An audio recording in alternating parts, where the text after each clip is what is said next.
नमस्कार, सगरमाथा टेलिभिजनको प्रस्तुति एसटिभी च्याटमा यहाँलाई स्वागत छ। म सुनिल दाहाल। नेकपा माओवादी केन्द्रका अध्यक्ष पुष्पकमल दाहाल प्रचण्डको 3 दिने भारत भ्रमण सकिएको छ। हिजो साँझ उहाँ स्वदेश फर्किनु भएको छ र उहाँले भारत भ्रमणका क्रममा सत्तारूढ भारतीय जनता पार्टीका अध्यक्ष लगायत विदेश सचिवहरूलाई भेटवार्ता गर्नुभएको छ उहाँहरूसँग।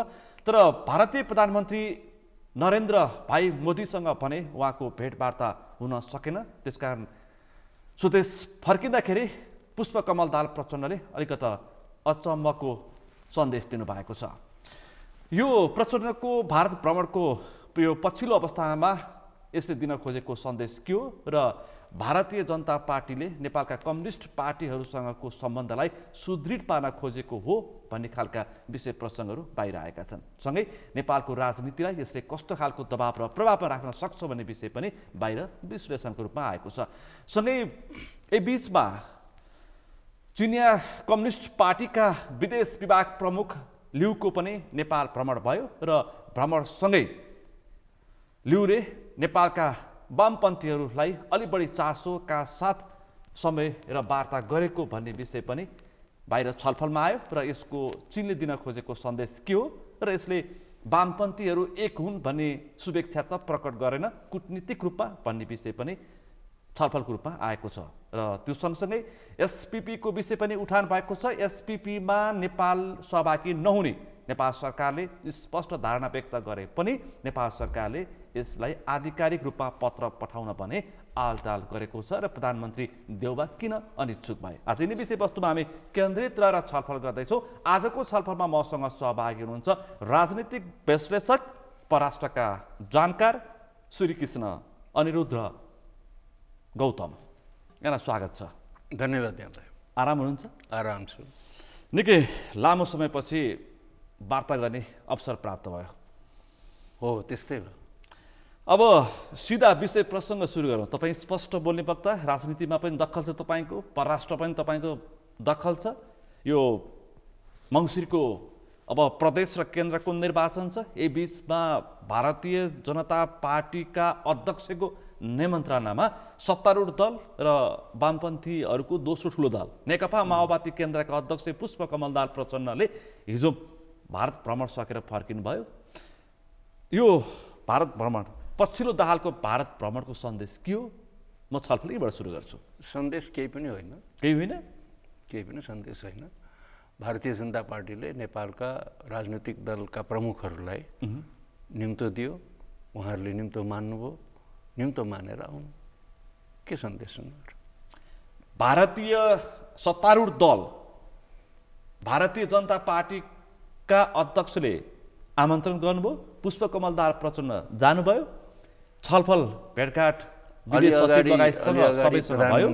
अगाडि प्रधानमन्त्री शेरबहादुर देउवा अर्थात् नेपाली काङ्ग्रेसका सभापति शेरबहादुर देउवा, नेपालका प्रधानमन्त्री पनि उहाँ पनि गएर आउनु भएको थियो र सत्ता गठबन्धनका ठुला घटकहरू नेपाली काङ्ग्रेस र माओवादी केन्द्र दुवैलाई उनीहरूले इन्टरटेन गर्न खोजेको कि नेपालका कुनै पनि राजनीतिक दलहरू हाम्रा लागि नजिकका र पराया छैनन् भन्न उहाँहरूले खोज्नु भएको। कुनै पनि दल, नेपालको कुनै पनि राजनीतिक दल बिजेपीको अर्थात् भारतीय जनता पार्टीको सैद्धान्तिक वैचारिक निकटता भएको दल होइन। सैद्धान्तिक र वैचारिक निकटता भएको दल होइन। त्यस कारणले गर्दाखेरि त्यस्तो खालको दल नेपालमा छैन। सैद्धान्तिक वैचारिक रूपमा भारतीय जनता पार्टीसँग नजिक भएको दल नेपालमा छैन। नेपाली काङ्ग्रेस पनि होइन। नेपाली काङ्ग्रेस पनि होइन। वामपन्थी त कम्युनिस्टहरू भन्छु म। वामपन्थी भनेको चाहिँ अलिक फरक चिज हुन्छ। वामपन्थी हामी सोसलिस्टहरूलाई पनि भन्छौँ र नेपालमा वामपन्थी भनेपछि कम्युनिस्ट अलि बढी त्यसो भन्दा, तर हामीले चाहिँ त्यो गल्ती गर्नु हुँदैन। हामीले जो सोसलिस्टहरू हुन्, जो समाजवादीहरू हुन्, जो कम्युनिस्ट होइनन् र समाजवादी हौँ भन्छन्, उनीहरू पनि वामपन्थी हुन्। त्यस कारणले गर्दाखेरि हामीले वामपन्थीको ट्याग चाहिँ, वामपन्थीको सम्पूर्ण सर्वाधिकार भनौँ न, कपिराइट चाहिँ नेपालका कम्युनिस्टहरूलाई दिनु हुँदैन। दिनु हुँदैन। अरू पनि यहाँ वामपन्थी छन् भन्न खोजेको हो। मैले आशा बुझेँ। कम्युनिस्ट यसलाई मैले यो कुरालाई यसरी प्रयोग गर्ने गरेको छु। कम्युनिस्ट भन्यो भने नेकपा एमाले, जनमोर्चा, माओवादी केन्द्र, विप्लवको माओवादी इत्यादि सबै कम्युनिस्ट नामधारीहरू, नेमखिपा, जो सैद्धान्तिक र वैचारिक हिसाबले पनि हामी कम्युनिस्ट हौँ भनिरहेका छन् लिखतमा, तिनीहरूलाई चाहिँ भनौँ क्या, तिनीहरू चाहिँ कम्युनिस्ट हुन्। अब उनीहरू नेपालका चाहिँ तपाईँले प्रसङ्ग उठाइहाल्नुभयो। अब यो पनि थोरै मैले छलफल गरेँ समय लिएर। भनेपछि नेपालका विभिन्न कम्युनिस्ट नाम झुन्याइएका यी पार्टीहरू चाहिँ कम्युनिस्ट होइनन्। होइन, कम्युनिस्ट हुन् यिनीहरू। यिनीहरूलाई सैद्धान्तिक र साङ्गठिक र वैचारिक रूपमा चाहिँ कम्युनिस्ट हो कि होइन भन्न खोजेँ। उनीहरूले जे लेख्छन् त्यो मान्ने हो क्या हामीले। उनीहरूले आफ्नो सैद्धान्तिक वैचारिक उसमा आफ्नो लिखतमा जे लेख्छन् त्यो मान्ने हो। मैले चाहिँ व्यवहारत अनि व्यवहारमा हो कि होइन एकैछिन व्यवहारमा नजाउँ। अनि व्यवहारमा काङ्ग्रेस पनि काङ्ग्रेस जस्तो छैन र कम्युनिस्ट पनि कम्युनिस्ट जस्ता छैनन् होला।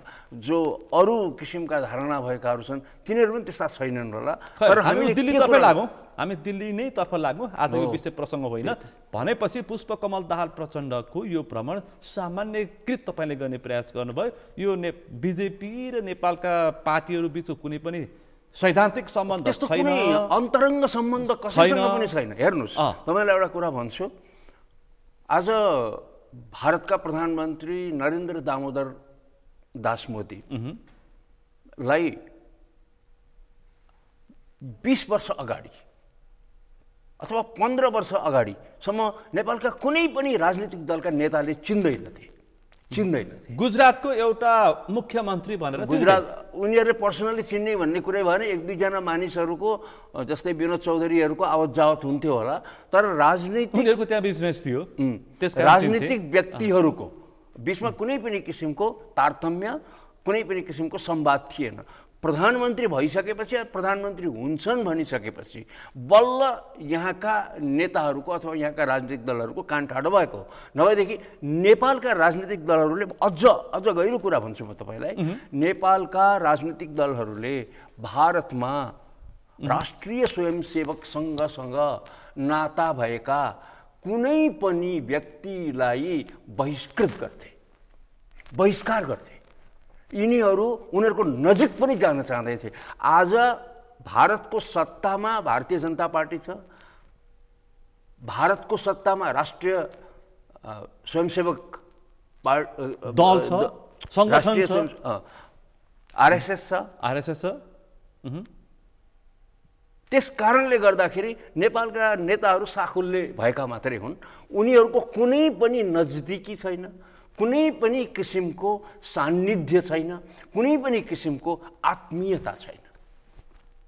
वैचारिक र सैद्धान्तिक हिसाबले पनि आत्मीयता छैन। नेपालका दल र बिजेपी भारतीय जनता पार्टी बीचको कुनै पनि किसिमको छैन, कुनै पनि किसिमको वैचारिक सैद्धान्तिक सामिप्य छैन। भनेपछि सुमधुर सम्बन्ध पनि छैन, विश्वासिलो सम्बन्ध पनि छैन। दुईटा देशहरू हुन्, अब जस्तै कम्युनिस्ट चीनसँग पनि त भारतको सम्बन्ध हुन्छ नि त। अब यहाँका कम्युनिस्ट चीनसँग पनि यहाँ कम्युनिस्ट विरोधीहरूको पनि त हुन्छ नि त, होइन? हुनु पर्यो नि त। किन भन्दाखेरि छिमेकी देशहरू हुन् र छिमेकी देश भएको कारणले गर्दाखेरि यो सम्बन्ध त हुन्छ। तर के चाहिँ हुँदैन भने त्यो आत्मीयता भन्ने हिजो जुन सोसलिस्टहरूसँग नेपाली काङ्ग्रेसको थियो, जयप्रकाश नारायणसँग, जसरी राम मनोहर लोहियासँग, यहाँसम्म कि एक हिसाबले काङ्ग्रेससँग पनि अथवा सीताराम येचुरीहरूसित नेपालका कम्युनिस्टहरूको जुन किसिमको सान्निध्य र आत्मीयता थियो उनीहरूको, त्यो भारतीय जनता पार्टी भारतको सत्तामा आइसकेपछि छैन। भारतसित त्यो किसिमको आत्मीय सम्बन्ध नेपालका राजनीतिक दलहरूको टुटेको छ। बरु नेपालका कम्युनिस्टहरूको पश्चिम बङ्गालका मुख्यमन्त्रीसँग, त्यहाँका नेताहरूसँग चाहिँ कुनै बेला सम्बन्ध थियो? कुनै बेला होइन, कुनै बेलाको त्यहाँको शासन सत्तासँग। पश्चिम बङ्गाल को मुख्यमन्त्री वामपन्थी अथवा कम्युनिस्टहरू थिए लामो समय त्यहाँ अहिले तृणमूल छ, तृणमूलसँग पनि कुनै न कुनै किसिमको सम्बन्ध छ। जस्तै बिहारको चाहिँ मुख्यमन्त्री नीतिश कुमारसँग नेपाली काङ्ग्रेसका केही मानिसहरूको सम्बन्ध छ। जस्तै सुशील कोइरालाको त राम्रो सम्बन्ध थियो। तर अब त्यो सम्बन्धको जुन कडी जुन छ नि, त्यो कडी बिस्तारै टुट्दै गएको छ। र अर्को एउटा कुरा, एउटा भिन्न र एउटा न्यू आइडिया अफ इन्डियालाई विश्वास गर्ने दल हो यो भारतीय जनता पार्टी। तपाईँलाई मन परोस् मन नपरोस्, तर भारतीय जनता पार्टी भनेको भारतको लागि न्यू आइडिया अफ इन्डिया हो, नयाँ विचारधारा हो, नयाँ धारणामा विश्वास गर्छ उसले, र हिन्दू प्राधान्यता हो उसको। धर्म संस्करणलाई बोकेर हिँड्ने जुन किसिमको यो उसको विचार छ, सङ्कीर्ण विचार, त्यसको पक्षपोषक बिजेपी। मलाई यो सङ्कीर्ण र असङ्कीर्ण मैले भन्न खोजेको होइन। यसले सत्ता बोकेको पनि, सत्ता सञ्चालन गरेको पनि अब नरेन्द्र मोदीकै दोस्रो कार्यकाल पुरा हुने बेला भइसक्यो। यति लामो समयसम्म पनि पार्टीगत रूपमा सम्बन्ध हुन नसक्नुको कारण चाहिँ तपाईँ के देख्नुहुन्छ? पार्टीगतको सम्बन्ध के हुन्छ? पार्टीगत तपाईँले भन्नुभयो नि के छ भने तपाईँको दृष्टिमा उनीहरू सङ्कीर्ण होलान्, उनीहरूको दृष्टिमा यिनीहरू सङ्कीर्ण होलान्। किनभने यिनीहरूको पनि एउटा निश्चित विचारधारालाई मात्रै मान्ने न छ, कम्युनिस्टहरूको पनि त सङ्कीर्ण हो नि। उनीहरूको तपाईँको दृष्टिमा उनीहरू सङ्कीर्ण होला, उनीहरूको दृष्टिकोणमा यिनीहरू सङ्कीर्ण होला, यिनीहरू सङ्कीर्ण हुन सक्छ। अब नेपालको राजनीतिक दल, नेपालको राजनीतिक आन्दोलन, नेपालको राजनीतिक विकासक्रम र भारतको राजनीतिक विकासक्रम एउटा कालखण्डसम्म समान किसिमको थियो, एकै किसिमको थियो। तर बिस्तारै के भयो भन्दाखेरि यो दुईटा धारका रूपमा छुट्टिएको छ। र नेपालका कुनै पनि दलको, अघि पनि मैले भनिसकेँ, कुनै पनि दलको भारतीय सत्तासँग, भारतीय सत्ता सञ्चालन गर्ने दलसित, चाहे त्यो राष्ट्रिय स्वयंसेवक होस्, चाहे त्यो सत्तामै रहेको दल भारतीय जनता पार्टी होस्, चाहे त्यसका अरू शाखा प्रशाखाहरू हुन्, कुनैसँग पनि नेपालका राजनीतिक दलहरूको आत्मीय सान्निध्य सम्बन्ध छैन।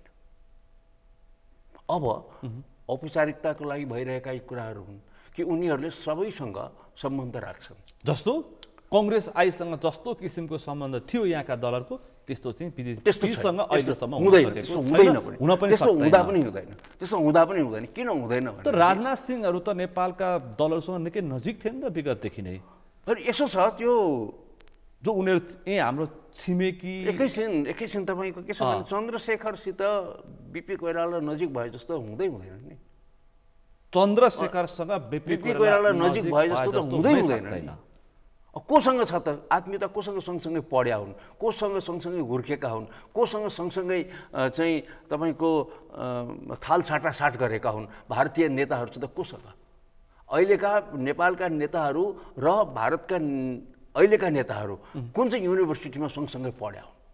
एक सँगसँगै, अनि कहाँ चाहिँ यिनीहरू सँगसँगै भोजमा गएका हुन्? कहाँ चाहिँ यिनीहरू यो फर्मेटिभ एजमा हुर्किँदै गर्दाको समयमा त्यो किसिमको आत्मीयता कहिले भयो त? यो अहिलेको सम्बन्ध भनेको के छ भने भौतिक हिसाबले हामी नजिकै छौँ भारत र हामी, तर सत्ता र राजनीतिक हिसाबले, राजनीतिक दलका हिसाबले आज भारत र नेपाल एकदमै टाढा छन्। तर तपाईँले एउटा नयाँ एस्पेक्ट भन्दैछु, भन्नुहोस् त। नयाँ एस्पेक्ट भनिरहेको छु। आज राजनीतिक दलका हिसाबले, राजनीतिक दलका बिचमा हुने अन्तर्क्रियाका हिसाबले जति बेलायत र नेपाल टाढा छ, त्यस्तै भारत र नेपाल टाढा छ। जनस्तरमा राजनीतिक दलको सम्बन्धका हिसाबले जस्तो बेलायत टाढा छ, कन्जर्भेटिभ पार्टी र लेबर पार्टीसित नेपालको जस्तो सम्बन्ध छ, त्यस्तै सम्बन्ध भारतीय जनता पार्टी र तपाईँको नेपालको छ। यसले स्पष्ट पार्छ। अब कुरा गरौँ। त्यहाँभन्दा आत्मीय छैन, मैले तपाईँको त्यहाँभन्दा नजिक छैन, स्पष्ट हुने गरी बताइसक्नु भएको छ। अब कुराकानी गरौँ। सत्ताका शक्तिशाली एकजना पात्र नेकपा माओवादी केन्द्रका अध्यक्ष पुष्पकमल दाहाल प्रचण्डले जसरी उत्साहका साथ भारत भ्रमणमा निस्किँदाखेरि भारतीय बीजेपीका अध्यक्ष जेपी नड्डाले बोलाउनु भएको छ, त्यहाँ म सबैलाई भेट्छु र भारतीय प्रधानमन्त्री नरेन्द्र भाइ मोदीलाई पनि भेट्छु भनेर उहाँले उद्घोष गरेर जानुभएको थियो, तर भेट्न पाउनु भएन। उहाँ आफै म त अचम्मित भएँ भन्न फर्किनु भयो। किन होला? उहाँ नै अचम्मित भइसकेपछि मैले तपाईँलाई अलि अगाडि नै भनिसकेँ कि भारतीय जनता पार्टीका नेपाललाई लिएर केही अपेक्षाहरू होला, त्यो अपेक्षा को अभिपूर्ति होला भन्ने आशयले पनि बोलाएको होला। अब फेरि म अलिकति आउँछु, अघि तपाईँलाई सामान्यकरण गरेको थिएँ सुरुमा किन सामान्यकरण गरेको भन्दाखेरि यसलाई अलिकति लाइटली नै लिनुहोस् न त, किन बेकारमा सिरियसली लिएर नेपाल भारतको सम्बन्ध नै प्रभावित हुने गरी यो भ्रमण हुन्छ अथवा यो भ्रमणको असफलताले अथवा सफलताले नेपाल भारतको सम्बन्ध नै प्रभावित हुन्छ भन्ने जस्तो ढङ्गले नलिउँ न भन्नको लागि हो। र नेपाल भारत सम्बन्ध भनेको चाहिँ कस्तो सम्बन्ध हो भने यिनीहरूले निर्धारण गर्ने सम्बन्ध होइन। यो सम्बन्ध भनेको सामाजिक सांस्कृतिक धार्मिक हिसाबले सामाजिक सांस्कृतिक धार्मिक र जनस्तरीय सम्बन्ध यस्तो प्रगाढ यस्तो बलियो सम्बन्ध छ कि यिनीहरूले त्यो सम्बन्धलाई प्रतिनिधित्व नै गर्दैनन्। नेपालका कुनै पनि राजनीतिक दलले नेपाली जनका भावनाको प्रतिनिधित्व विदेशको कुनै पनि ठाउँमा गएर गर्दैनन्, केवल आफूलाई मात्रै प्रतिनिधित्व गर्छन्, केवल आफ्नो स्वार्थको मात्रै प्रतिनिधित्व गर्छ। कि दलीय स्वार्थ कि व्यक्ति स्वार्थ भन्दा तलमाथि, कि गुटको स्वार्थ कि आफ्नो स्वार्थ कि व्यक्तिगत स्वार्थ मात्रै प्रतिनिधित्व गर्छन्। राज्यको प्रतिनिधित्व गर्दैन। राज्य फरक चिज हो। नेपाल राष्ट्र, यो नेपाल मुलुक, नेपालका नेपाली जनताहरूको प्रतिनिधित्व यिनीहरूले गर्दैनन्। अनि यी पात्रहरू कसको लागि राजनीति गर्छन्? यिनीहरू जनस्तरसँग जोडिएकै छैन, यिनीहरूलाई भोट मात्रै चाहिन्छ। जनताकै जनमतबाट संसदमा आएर जनप्रतिनिधि भएर राज्यको बागडोर सम्हालेका यिनीहरूले त छन् त। अनि अरू पात्र अब सुन्नुहोस्, तपाईँलाई म एउटा रमिता तपाईँलाई बताएँ। लु भन्नुहोस् त। यिनीहरूले जनताको प्रतिनिधित्व गर्दैनन्। तपाईँले मलाई तथ्यगत रूपमा भन्नुपर्छ। तथ्यगत रूपमा हुन्छ। आज तपाईँले हेर्नुहोस् मतदाता नामावली सङ्कलनलाई, मतदाता नामावली सङ्कलनमा जति यातना र जति पीडा नेपाली जनताले बिहोरिरहेको छ। अहिले झरीको बेला लाइन लगाउँछ, 4 घण्टा घर घरमा आएर लगत लिनुपर्नेमा, घर घरमा आएर कोही छुटेको छ कि भनेर लगत लिनुपर्नेमा यी राजनीतिक दलका प्रतिनिधिहरू, निर्वाचन आयोग, यहाँको प्रशासन, यहाँका स्थानीय निकाय को चाहिँ घर घरमा गएर लगत लिइरहेको छ। अनि त्यस्तो दुःख दिनेहरूलाई, त्यति दुःख दिएर भोट दिन्छन् पात्रलाई जनताले फेरि तिरै पात्र। यो त साँच्चै भन्नुहुन्छ भने यस्ता खालका निर्वाचनहरू त, यो ढङ्गले आयोजना गरिने निर्वाचनहरू त जनताले सामूहिक रूपमा बहिष्कार गर्नुपर्ने। भनेपछि हामी राष्ट्रिय परिचय, हामी नेता बेइमानी भन्थ्यौँ, जनता पनि बेइमानी रहेछन्। तपाईँलाई एउटा कुरा भनौँ, अझ मैले तपाईँलाई प्रति प्रश्न गरेँ। हामी नेता बेइमानी भन्दै आएका थियौँ, जनता पनि त्योभन्दा ठुलो बेइमानी रहेछन्। गलत पात्रलाई छान्नु सही हो सर, तपाईँले जनताको पनि बेइमानीता हो।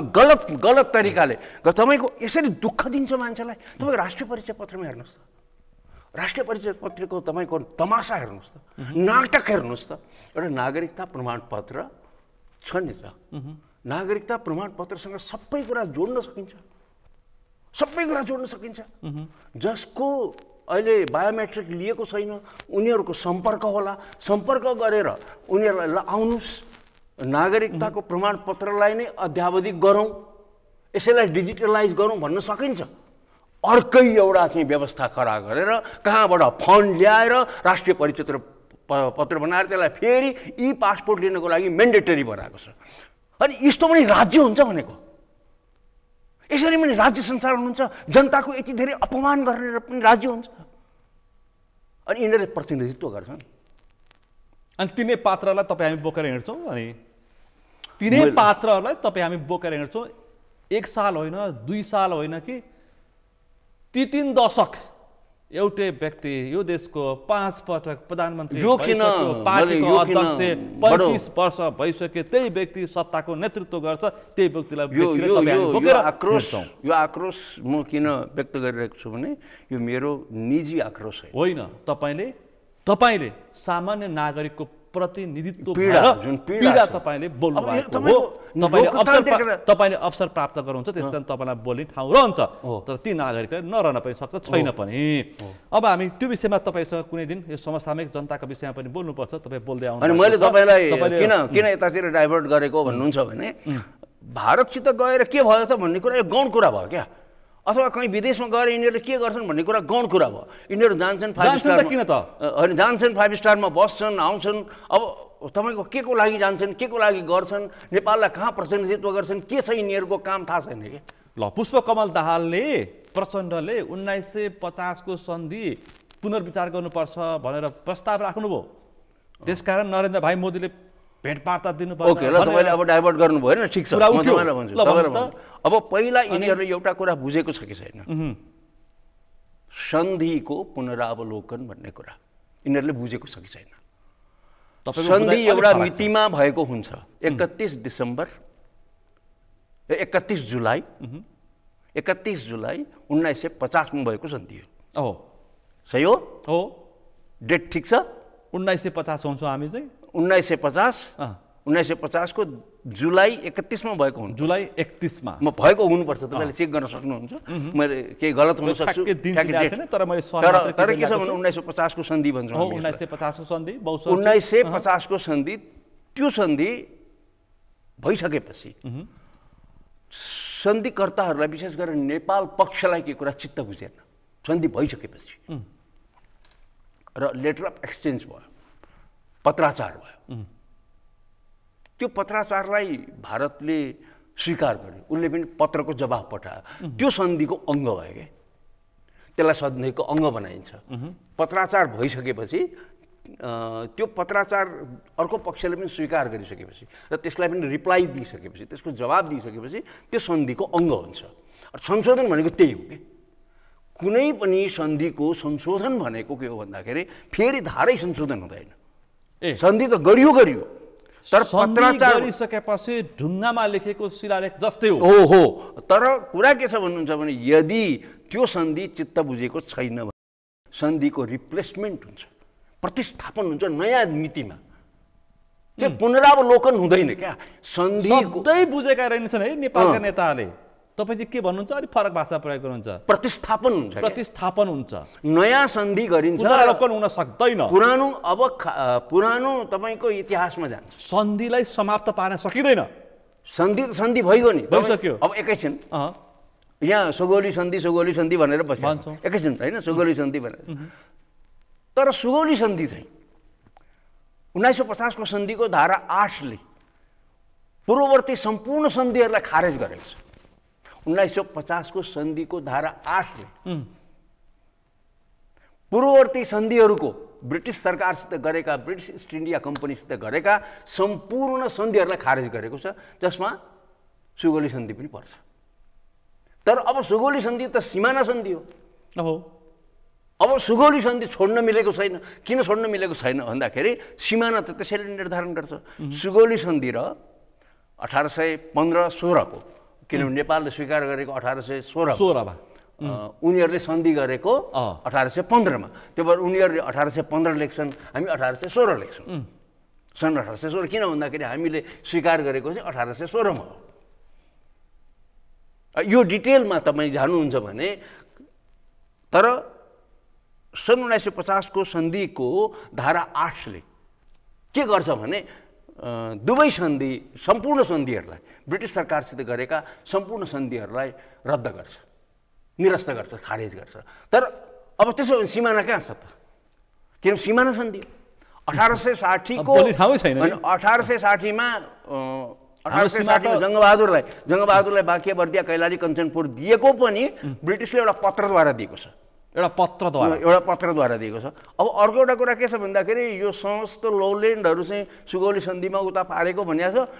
भारतलाई के भयो त्यो बेलामा भने, भारत भनेको ब्रिटिसलाई के भयो भने यो त्यति साह्रो काम नलाग्ने जग्गा किन हामीले लिनु, नेपालले नै यसको भोग गरोस्। नेपाललाई यिनीहरूले रेभिन्यू दिँदै थिए, त्यो रेभिन्यू तिमीले दिनु पर्दैन। मलाई लाग्छ 3 लाख हो 4 lakh 5 lakh, I don't know, तर एक्ज्याक्टली मलाई थाहा छैन। तर उनीहरू रेभिन्यू दिँदै राजस्व तिर्दै थिए। भारतलाई चाहिँ त्यो दिन्छ नि, जस्तै तिब्बतले दिन्थ्यो नेपाललाई, हो त्यस्तै अङ्ग्रेजले 3 लाख होला जस्तो लाग्छ। 3 लाख हो 2.5 लाख हो, मलाई त्यो एक्ज्याक्टली थाहा भएन, तर पैसा दिन्थ्यो उसले। त्यो पैसा किन दिइराख्नु, ठुलै रकम मानिन्थ्यो त्यो बेलामा, त्यति लाख रुपियाँ भनेको।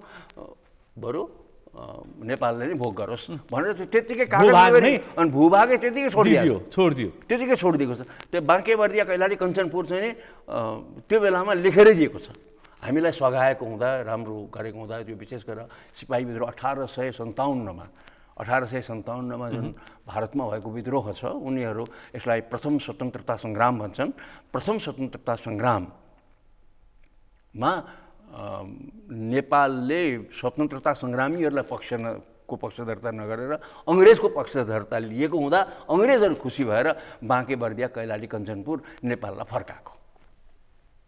तपाईँहरूले पढेको इतिहास यही नै हो भनेपछि प्रचण्डले यो मङ्सिरको निर्वाचनलाई अलिअलि राष्ट्रवादी देखाउन राजनीतिकरण गर्न खोजे।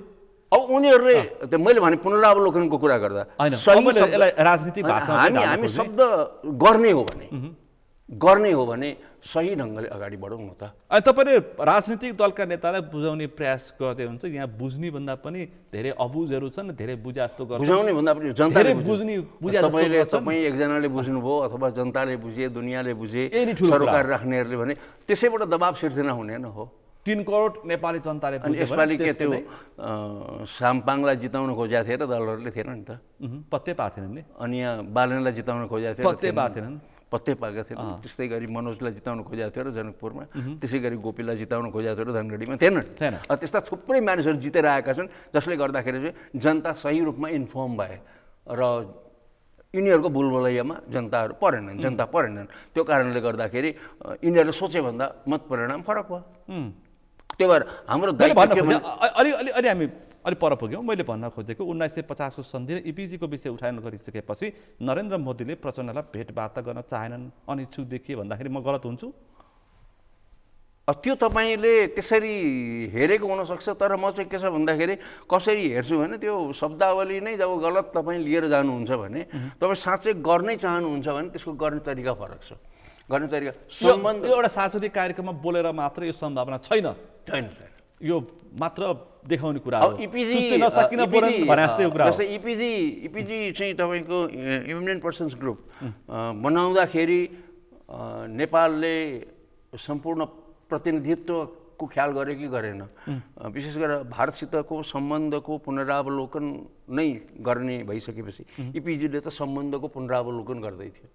खालि 50 को सन्धिको कुरा मात्रै होइन, समग्र सम्बन्धको पुनरावलोकन गर्ने भनेको थियो, विविध विषयहरूको पुनरावलोकन गर्ने भनेको थियो। तर के छ भन्दाखेरि त्यहाँ सही प्रतिनिधित्व भएको भएन नेपालको तर्फबाट छानी पात्रहरू छानी भारत विरोधी मात्रै राख्या हो।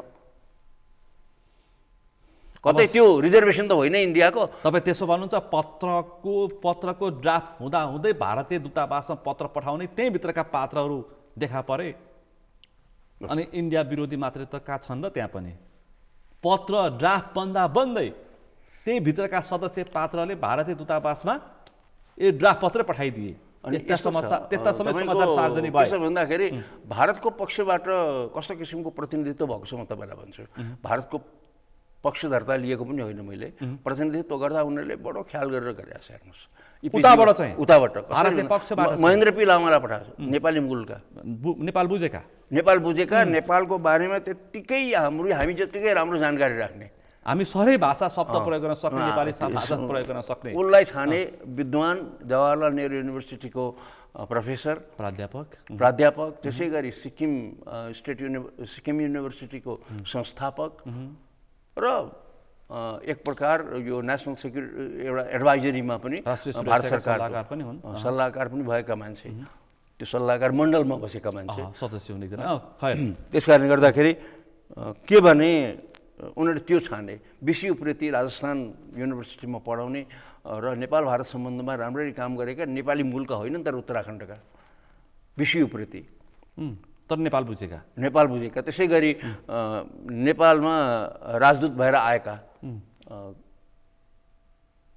बुझेका पात्रहरू भारतले अनि त्यहाँबाट अर्को एकजना अर्को त्यो बिहारका ती पनि हेर्नुहोस् ठाउँ रोजेको उनीहरूले दार्जिलिङको मान्छे छ उत्तराखण्डको मान्छे छ उत्तराखण्डको मान्छे वरिपरिको मान्छेहरू छन् मतलब भारतका सिमानामा भएका के नेपालका सिमानामा भएका मान्छेहरू छन् तर नेपाल पक्षबाट जसको नेपालसँग दैनन्दिनी पनि जोडिएको छ के कुनै तर नेपाल पक्षबाट के गरेछ नेपाल पक्षबाट एउटा मात्र पनि मधेसी मूलको मान्छे छैन हेर्नुहोस् जो सीमा एउटा मान्छे सुदूरपश्चिमको छैन जो मान्छे सुदूरपश्चिमको छैन जो मान्छे सीमासँग मधेसको मान्छे छैन सुदूरपश्चिमको मान्छे छैन पार्टीका क्याडर सुदूर उसको मान्छे छैन अनि त्यसरी पार्टीका पात्रहरू छन् त्यो के छ भन्दाखेरि भौगोलिक प्रतिनिधित्व पनि हुनुपर्छ जातीय मतलब त्यसको सांस्कृतिक जसलाई सीमाको पीडा र मर्म थाहा छ उनीहरू हुनुपर्छ कसरी त्यसलाई व्यवस्थापन गर्न सकिन्छ कुन ढङ्गले अहिले भन्दा पनि अझ राम्रो ढङ्गले यसलाई कसरी व्यवस्थापन गरेर जान सकिन्छ जसले गर्दा उता पनि नदुखोस् यता पनि नदुखोस् दुवैलाई सहज होस् भन्नको लागि सन्धि गर्नुपर्ने हो नि त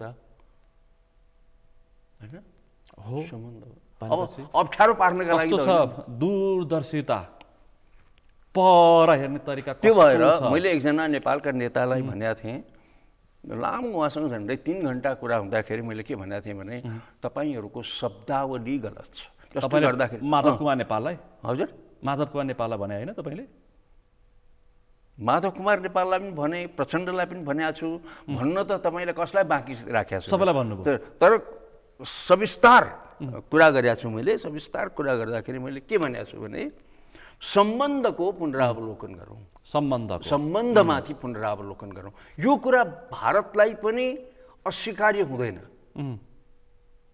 सन्धिको कि सम्बन्धको सम्बन्धको पुनरावलोकन गरिसकेपछि सन्धि भनेको सानो कुरा हो सन्धि भनेको त प्रतिस्थापन हुन सक्छ सन्धि त नयाँ गर्न सकिन्छ नयाँ सन्धि हुन सक्छ तर सम्बन्धमाथि पुनरावलोकन गरौँ किनभने यो तपाईहरूलाई पनि आवश्यक छ हामीलाई पनि आवश्यक छ हामीले 50 मा गरेको जुन सन्धि छ अथवा 50 मा स्थापित गरेको जुन सन्धि छ त्यो सन्धिद्वारा नै हामी शासित हुने भन्दा राम्रो के हुन्छ भने त्यति बेलाको सम्बन्धको आधारमा त्यस्तो सन्धि भयो होला सही आजको हाम्रो सम्बन्ध यथार्थ धरातल चाहिँ के छ त आज हामी भारतका 5वटा प्रदेशसँग जोडिएको छ हाम्रो सिमाना छ हैन हाम्रा आज 6वटा प्रदेशको सिमाना भारतसँग जोडिन्छ एउटा कर्णाली बाहेक सबैसँग सिमाना जोडिन्छ त प्रदेशको रूपमा पनि आज प्रदेशका बीचमा पनि अन्तर्क्रिया भइरहेको होला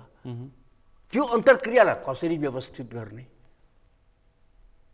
हिजो विश्वनाथ र पशुपतिनाथका बीचमा आदान प्रदानको जुन कुरा थियो त्यो आयाम फरक थियो होला आजको आयाम फरक छ त्यो बेलामा मुक्तिनाथको आयाम खुलेको पनि थिएन होला त्यो धार्मिक सम्बन्ध त्यो धार्मिक सम्बन्ध त्यो सांस्कृतिक सम्बन्ध त्यो लुम्बिनी र गयाको सम्बन्ध त्यो जनकपुर र अयोध्याको सम्बन्धसँग जोडिएको त मान्छे हो नि त मान्छेको सम्बन्ध भारतीय मान्छे र नेपाली मान्छे बीचको सम्बन्धमाथि पुनरावलोकन गरौँ न त एकपटक त्यसपछि समस्याको समाधान हुन्छ त भइहाल्छ नि यसरी बुझौँ त्यसपछि यो कुरो त उनीहरूलाई पनि तिक्तता पूर्ण लाग्दैन नि तिक्ततापूर्ण किन लाग्दैन तितो लाग्दैन उनीहरूलाई किन भन्दाखेरि यसमा त उनीहरूको पनि हित छ त्यसकारण त तपाईको के छ भने तपाईले हामीलाई एकदमै सान्दर्भिक सवाल उठाउनु तपाईँ त्यसकारण त मोदी कहिले जनकपुर आउँछन् कहिले पशुपति आउँछन् कहिले मुक्तिनाथ जान्छन् उनले त सन्देश दिइरहेछन् तर यहाँका बुझ्दैनन् तपाईको र मेरो बीचमा एउटा लिखत भयो हाम्रा पूर्वजहरूले मेरा बा र तपाईका बाले सन्धि गर्नुभयो के विषयमा सन्धि गर्नुभएको थियो मेरा बाले तपाईसित सन्धि गर्दाखेरि त्यो बेलाको सापेक्षताको आधारमा केही कुरा बढी पनि गरे हुन सक्छ बढी भएको हुन सक्छ त्यो सापेक्षतामा त्यही सापेक्षतामा भएको 1950 को सापेक्षतामा भएको सन्धि हो सन्धि आजको सापेक्षतामा भएको त होइन, सन् 2022 को सापेक्षतामा भएको त होइन। तर त्यो सापेक्षतामा यस्तो ठगेको रहेछस्, यस्तो गरेको रहेछस्, यति तैँले खाएको रहेछस्, यति तैँले बिगारेको रहेछस् भनेको भनाइ गर्यो भने यसले सन्धि गर्छ? गर्दैन। गर्छ? अनि यसले सम्बन्धको पुनरावलोकन सँगै बस्छ? त्यस बेलाको परिस्थिति त्यो तपाईँले गरेको पनि होइन। फेरि 1950 को परिस्थिति र सन् 2022 को परिस्थिति त अब बिल्कुल फरक छ। अन्तर्राष्ट्रिय परिवेश पनि भारतले त्यही बेलामा किन सन्धि गर्यो त्यो अध्ययन गर्नुहोस् न। कसले गर्छ नि अध्ययन? को छ यहाँ अध्ययन गर्ने? तपाईँको त्यही बेलामा सन् 1950 मै भारतले नेपालसित सन्धि किन गर्यो, के कारणले गर्दाखेरि गर्यो, त्यो अध्ययन गर्नुहोस्। अहिले तपाईँ र मैले यो छलफल गर्यो भने यी मही बुझेका पात्रहरूले के भन्छन्, यी मूर्खहरू समय काटिरहेछन् भन्छन्। होइन, हामीले किन गर्यौँ, मतलब हाम्रा उहाँहरू किन गरे, राणाहरूले अन्तिम जाँदै जानुपर्नेछ भनेर जाँदै किन सन्धि गरेर गए भारतसित? नयाँ सरकार आएपछि उसले सन्धि गरे भए पनि हुन्थ्यो, तर मोहन शमशेरले नि किन सन्धि गरे र मोहन शमशेरकै बेलामा भारतले किन सन्धि गर्न चाह्यो? त्यसको पनि त आफ्नो किसिमको परिस्थिति होला नि त, उनीहरूको आफ्नो जटिलता होला, हाम्रो आफ्नो अप्ठ्यारो थियो होला नि त। त्यो पनि त पुनरावलोकन गरौँ न, कुन परिस्थितिमा? अब त यहाँ पृथ्वीनारायण शाहको दिव्य उपदेश नै होइन भन्न थालिसक्यो। अब यस्तो विषयमा कसले अध्ययन अनुसन्धान कसले? होइन, हामीले त फेरि यसरी नि त्यो सबै छोडेर फेरि बुझेका मानिसहरू, देशको नेतृत्व गरेका, देशको प्रधानमन्त्री भइसकेका मानिसहरू के भन्छन्? पृथ्वीनारायण शाहको दिव्य उपदेश पनि थिएन, होइन, गलत हुन सक्छ भन्न थालिसके। हामी त बरालिनु भएन, हामी त बरालिनु भएन। हामीले त त्यो प्राज्ञिक र त्यो वास्तवमा सर्वोपरि हितमै कुरा गर्नु पर्यो नि त। अब कुरा गर्छु पार्टीगत सम्बन्ध विस्तारकै लागि। अब म अलिकति एउटा प्रश्न गर्छु, यो म अलिक त मङ्सिरको निर्वाचन जोड्छु। यहाँ अब आम मानिसहरूमा पनि यो विषय चासोको विषय छ, त्यसकारण तपाईँ अलिक त पराष्ट्र बुझेको राजनीतिक विश्लेषक, लेखक, दैनिक रूपमा पत्र पत्रिका तपाईँको लेख आउँछ, त्यसकारण आइरहेछ, अहिले आएको छैन, लामो समयदेखि। त्यसकारण मैले सोध्नुपर्छ, फर्स्ट लेडी पनि भारतमा हुनुहुन्छ, खैर उपचारको लागि उहाँ जानुभएको छ, डाक्टर आरजु राणा, र एमबिसीमा अब सत्तारूढ दलकै पात्र पुष्पकमल दाहाल प्रचण्ड उहाँहरूको भेट भयो, उहाँ अलि अगाडि जानुभएको छ है। फेरि यो तारतम्य के हो? अनि यो चाहिँ अब त्यो के छ भने कन्स्पिरेसी थ्योरीमा, यो षड्यन्त्रको राजनीतिमा त्यो किसिमको आशंकाको समय दिए के यहाँ आशंका त्यसोसित खेल्ने मान्छेहरूको लागि हो यो महत्त्वपूर्ण कुरा। जस्तै म दिल्लीमा हुन्थेँ अथवा तपाईँ दिल्लीमा हुनुहुन्थ्यो र शङ्कर शर्माले त्यहाँ बोलाउनु भयो भने, अथवा त्यहाँ राजदूतले बोलाउनु भयो भने, प्रचण्ड आउनु भएको छ भनेर बोलाउनु भयो अथवा कसैले बोलायो भने तपाईँ पनि जानुहुन्छ, म पनि जान्छु। यसलाई पनि तपाईँले सामान्यकृत रूपमा छोडिदिनु भयो? म यस्तो कुरालाई सामान्य मान्छु। यो कुरा यो मूलभूत सत्ता जोगाउने, पाँच दलले गठबन्धन जोगाउने, त्यसको लागि भारतको आशीर्वाद प्राप्तको लागि उहाँले अलि माहौल बनाउने, प्रचण्ड जाने, त्यसपछि राजनाथ सिंहलाई भेट्ने, अमित शाहलाई भेट्ने, त्यसपछि गएर मोदीलाई भेट्ने भन्ने कुरा चाहिँ यो थुप्रै कुराहरू अरू कुरा पनि चलिरहेको छ। हेर्नुहोस्, तपाईँको जस्तै चिनको कुरा गर्नुभयो, चिनको चाहिँ भर्खर आएका लिउ चाहिँ भर्खर आएर गएका, त्यो कारणले गर्दाखेरि भारतले हतार प्रचण्डलाई बोलायो भन्ने पनि आयो। र अर्को एउटा कुरा, यहाँ भारतको जुन स्पेस जुन छ त्यो चाहिँ घट्दै गएको छ, कम हुँदै गएको छ। अमेरिकन र एमसिसीले गर्दाखेरि अमेरिकन र चाइनिजहरू एकदमै नजिक आइरहेको होइन, उनीहरूको बिचमा प्रतिस्पर्धा नेपालमा हुन थालेको छ। नजिक भन्दा पनि उनीहरूको बिचमा नजिक अथवा मुखामुख उनीहरू आम्ने सामने भइरहेछन्। यो शङ्काको समयलाई चाहिँ हामी छलफल गर्न सक्छौँ है। फेरि यो अमेरिका र चीनको यो एमसिसी लगायतका एसपिपी लगायतका आइपिएस लगायतका विषयले गर्दाखेरि चाहिँ आशंकाको फाइदा चाहिँ हामीले लिन सक्छौँ कि भन्ने एक्सप्लिसिटली यो कुरा त अगाडि आएकै छ।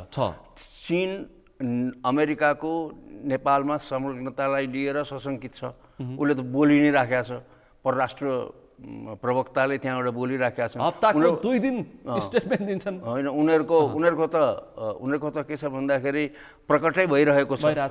त्यो कुरा अमेरिकनहरूबाट पनि भइरहेको छ। सिधा सवाल जवाफ भइरहेको छ, सिधा सवाल जवाब। त्यो भएर नेपाललाई लिएर राजनीतिक चङ्गुलको फन्दामा फस्दैछौँ। यहाँनेरि चाहिँ एउटा द्रष्टा अथवा मुख दर्शक, अब दर्शक बन्दै गएको भारत त सत्य हो। उसले स्पेस खोज्न खोज्छ होइन, भारत चाहिँ तपाईँको अब भारतको तर्फबाट भनौँ न, भन्नु त, भारतको यहाँ ढङ्ग नपुगेर, भारतको ढङ्ग नपुगेर बिस्तारै बिस्तारै उसको स्पेस आफै साँगुरो हुँदै गएको छ। भारतमा त उसको कूटनीतिक स्पेस त साँगुरो भएको छ नि, दिलमै पुग्न लाग्यो, दिलमै पुग्न लागेको हो नि। यो के छ भने साँगुरो त भएको छ त, उसको स्पेस अब कहाँ पहिलाको जस्तो छ त। दिल्लीको आँखाबाट काठमाडौँ हेर्छ अमेरिकाले भन्ने जुन हाम्रो अब अहिले शब्दावली थियो त्यो चाहिँ अब समाप्त भयो। दिल्लीको आँखाबाट एमसिसी पछि यो एमसिसीको एसपिपीको कुरा र जस्तो किसिमको संलग्नता अब अमेरिकनहरूको छ, त्यसमा भारतको चासो अलिकति के छ भनेर अमेरिकनले अहिले विचार गर्ला। तर अब भारतकै आँखाबाट र भारतकै हिसाबले भारतले नै कै अरनखटनमा नै अब अमेरिकाले गर्छ भन्ने लाग्दैन मलाई चाहिँ। यी पछिल्ला यस्तो हुन्छ कि त्यो कस्तो हुन्छ भन्दाखेरि गर्दा पनि हेर्नुहोस्, यसमा फेरि व्यावहारिक कुरा गर्नुपर्छ कि जहिले पनि परराष्ट्र सम्बन्धमा व्यावहारिक कुरा पनि गर्नुपर्छ। परराष्ट्र के गृह सम्बन्धमा पनि के छ भन्दाखेरि जहाँ पनि एउटा व्यावहारिक कुरा गर्नुपर्छ। चीनको यो बढ्दो प्रभावलाई लिएर विशेष गरेर श्रीलङ्का जस्तो पनि होइन नेपाल, नेपाल बङ्गलादेश जस्तो पनि होइन। नेपाल त ठ्याक्कै सिमा नै जोडिएको 1400 किलोमिटर चीनको स्वशासित क्षेत्र तिब्बतसँग अत्यन्तै संवेदनशील क्षेत्र होइन। अब त्यहाँ चाहिँ तपाईँको के छ भन्दाखेरि सक्रियता, अमेरिकनहरूको सक्रियता बढ्दैछ भने चीन यसमा सतर्कता हुने कुरै भयो।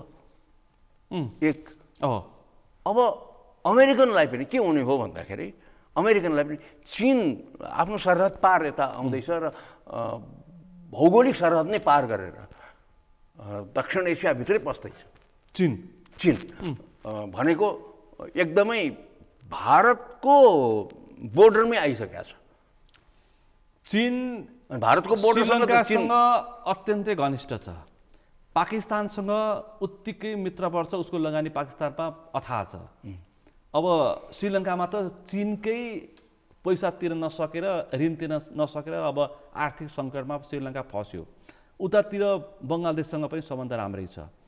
अब नेपालसँग पनि चीनको सम्बन्ध, चीनको यत्रो नेपालका आयोजनामा सबै चिनिया पक्षहरू छन्। सडकदेखि रोडदेखि एयरपोर्टसम्म नै चीनको ठेकेदार, भौगोलिक सिमाना नै जोडिएको, लामो भौगोलिक सिमाना जोडिएको त यसमा नेपाल मात्रै हो भनेपछि होइन, नेपाल र भारत हो। भारत सामरिक हिसाबले अब हामी अत्यन्तै महत्त्वपूर्ण भारतसँग चीनको होइन गौतमज्यू, हामी सामरिक रूपमा अत्यन्तै महत्त्वपूर्ण अवस्थामा आइसकेका छौँ। चीनको आकाशित प्रभावशीलताले गर्दाखेरि अब सिधा पश्चिमा र अमेरिकाहरू आउँछन् भनेपछि अब उपयुक्त मैदान चाहिँ नेपाल भयो।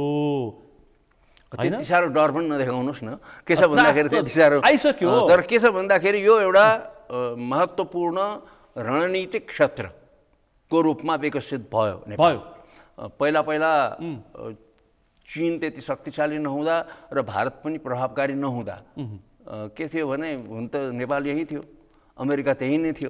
तर आज चीनको एकदमै ठुलो बढ्दो प्रभावका कारणले गर्दा र इकोनोमीमा चाहिँ भारतले पनि पछ्याइरहेको हुँदा तेस्रो शक्तिशाली जनसङ्ख्या र आर्थिक जनसङ्ख्याको हिसाबले त अब झन्डै पहिलो हुँदैछ होइन। जनसङ्ख्याको हिसाबले त अब पहिलो हुने क्रममा छ पछाडि।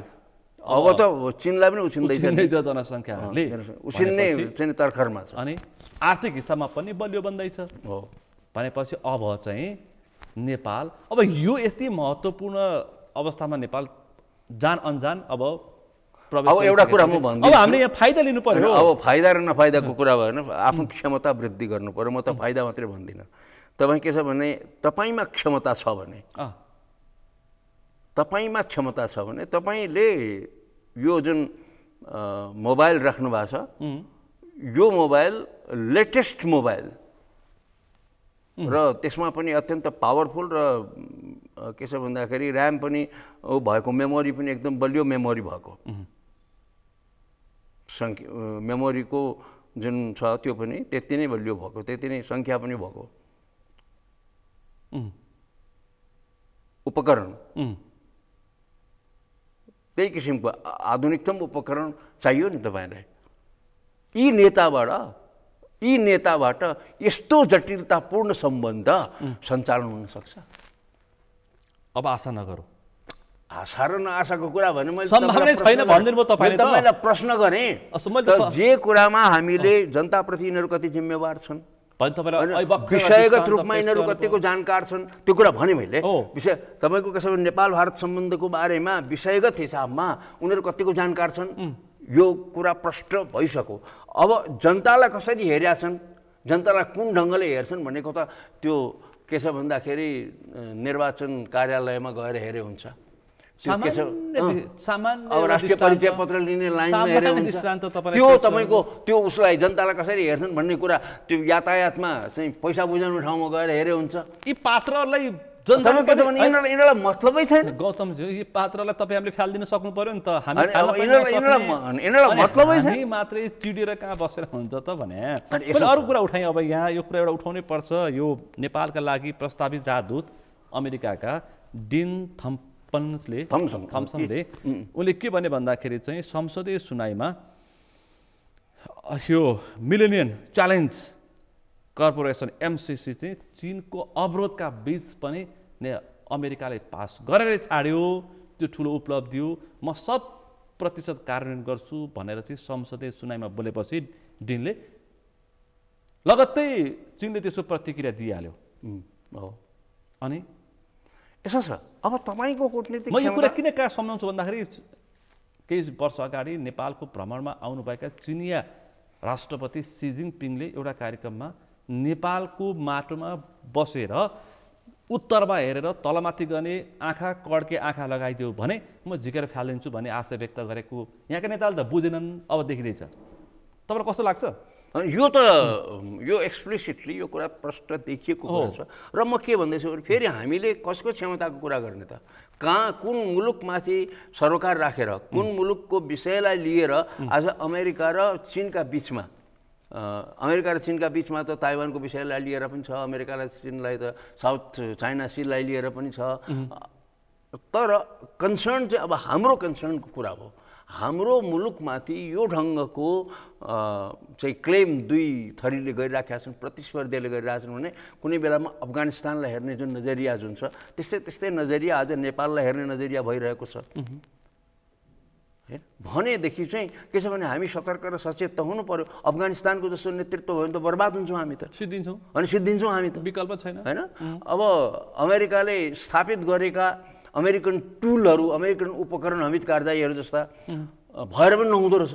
पुरै अमेरिकाका चाहिँ दासानुदास भएर अमेरिकाले भनेको मान्नेहरू भएर पनि नहुने रहेछ, ब्यालेन्स गर्न नसक्ने रहेछ। भन्दाखेरि सन्तुलित ढङ्गले सम्बन्धलाई स्थापित गर्न सक्ने र सम्बन्ध सञ्चालन गर्न सक्ने, विशेष गरेर एकदम कन्क्लुजनमा आउँ हामी, भारतसित चीनसँग र अमेरिकासँग विशेष गरेर हाम्रो रणनीतिक सम्बन्ध पनि छ। भारतसित अरू व्यापक सम्बन्ध छ, सांस्कृतिक, आत्मिक, आध्यात्मिक विविध किसिमको सम्बन्ध छ, बहुआयामिक छ। तर त्यसमा एउटा सम्बन्ध सिक्युरिटीको सम्बन्ध पनि छ, एउटा सम्बन्ध सुरक्षा सम्बन्धी सम्बन्ध पनि छ। त सुरक्षा चाहिँ जहिले पनि संवेदनशीलताको विषय हो, यो कुरा मान्नुपर्छ। हरेकले आफ्नो सरहदको रक्षाको लागि अर्काको सरहदको, अर्काको भूमिको उपयोग नहोस् भन्ने नै चाहन्छ, हामी पनि चाहन्छौँ, सबैले त्यो चाहन्छ। र त्यसको सुरक्षाको ग्यारेन्टी जुन छ चीनले पनि त्यही चाहन्छ। र अमेरिकाको त कुरा के हो भन्नुहुन्छ भने त विश्वव्यापी विश्व राज्यमा विश्वास गर्छ, आफ्नो राज्यमा विश्वास गर्छ, उसको प्रभावमा विश्वास गर्छ। उसका के छ भन्दाखेरि अमेरिका धेरै टाढा छ तर हमेसा के छ भन्दाखेरि एउटा छिमेकी जस्तो पनि छ। अमेरिका धेरै टाढा भएर पनि प्राय सबैको छिमेकी जस्तो छ। अब यसलाई राम्रो भाषामा भनेको है मैले, यिनीहरूको यो कम्युनिस्टहरूको भाषामा साम्राज्यवाद त्यस्तो नभनेर मैले एउटा जहिले पनि यसो आँखा लगाइरहने छिमेकी जस्तो पनि छ अमेरिका। अब यसलाई कड्के आँखा लगाइरहने, कतै छड्के लगाइरहने, कतै यसको चाहिँ चीन आइहाल्छ, दुष्प्रभाव आफूलाई परिहाल्छ कि चीनले खेलिहाल्छ कि अरूले खेल्छन् कि मभन्दा अरू शक्तिशाली भएर अरू शक्तिशाली भएर हेर्नु त। ल पछिल्लो समय चिनियाहरूको ओरदोर नेपालमा लहेर्नुहोस् त। अब लिउ विदेश कम्युनिस्ट पार्टीको विदेश विभाग प्रमुख हुने बित्तिकै पहिलो रोजाइ नै नेपाल पर्यो। अब कन्क्लुजनमा मैले त्यही भन्न खोजेको तपाईँलाई के छ भन्नुहुन्छ भने यो कुरालाई मध्यनजर गर्न सक्ने, यो कुरालाई बुझ्न सक्ने, यसको गाम्भीर्यलाई थाहा पाउन सक्ने, यसको गाम्भीर्यप्रति संवेदनशील मानिसहरू नेतृत्वमा आए भने उनीहरूले यसलाई राम्ररी सेल गरेर जान सक्छन्। आएनन् भने त फस्छौँ। ल हेर्नुहोस्, पछिल्लो समयमा तपाईँलाई दुईवटा दृष्टान्त पेश गर्छु। रसिया र युक्रेनको वारमा नेपालका प्रधानमन्त्री, सत्तारूढ दल 5 दलीय गठबन्धनका प्रधानमन्त्री शेरबहादुर देउवाले कस्तो स्टेटमेन्ट दिए, अमेरिकन पक्षको दिए।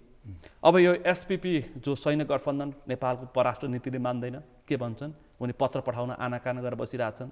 यसलाई के भन्ने? सत्तामा रहेका कम्युनिस्टहरू चुपचाप बसिरहेछन्, किनकि भोलि मङ्सिरको निर्वाचन छ, सिट सङ्ख्यामा तलमाथि हुन्छ कि भन्ने चिन्ता छ। यस्तो दलीय र व्यक्ति स्वार्थमा फसेको मुलुकबाट तपाईँ निकास खोज्नुहुन्छ गौतमज्यू? अब यसो छ तपाईँको के छ भन्दाखेरि यिनीहरूबाट आशा खोजेको भन्दा पनि मैले समस्या अगाडि राखेँ। यो देउवाको यो जुन व्यवहारले सही गरेछ, यत्रो समयसम्म चाहिँ हामी केमा विश्लेषण गरेर पात्रै गलत छौँ भनेर विश्लेषण गरेर अब गलत मान्छे नै गलत छन्। अब मान्छे गलत चुनेका छन्, चुन्ने पनि गलत हुन्। एकैछिन, मान्छे चुनेका छन्, चुन्ने गलत हुन्। अब चुन्ने छन् र चुन्दैछन्। अब मङ्सिरमा फेरि चुन्दैछन् होइन। मङ्सिरमा चुन्दाखेरि यो कुरा विचार गर्नु पर्यो, देशको माया गर्छौँ भनेर झन्डा लिएर मात्रै हिँडेर हुँदैन। हेर्नुहोस्, देशको माया गर्ने हो भने देशलाई माया गर्ने मान्छेलाई रोजेर चुनेर पठाउनु पनि पर्छ। पक्कै पनि हो। अब चुन्न चाहिँ गलत मान्छे चुन्ने, तिनै मान्छे पटक पटक दोहोऱ्याउने र भोलिपल्ट सामाजिक सञ्जालमा तिनीलाई गाली गरेर अनि आनन्द लिने, अनि मजा लिने, अनि मजा लिने, कति लाइक आयो भनेर हेर्ने। उता यहाँ एसपिपी र एमसिसीले वासिङ्टन र बेजिङ वार पार भइसके नेपालको सन्दर्भ लिएर। भनेपछि एकचोटि चाहिँ नेपाली जनताले पनि दुःख पाउनुपर्ने अवस्था आएछ होइन?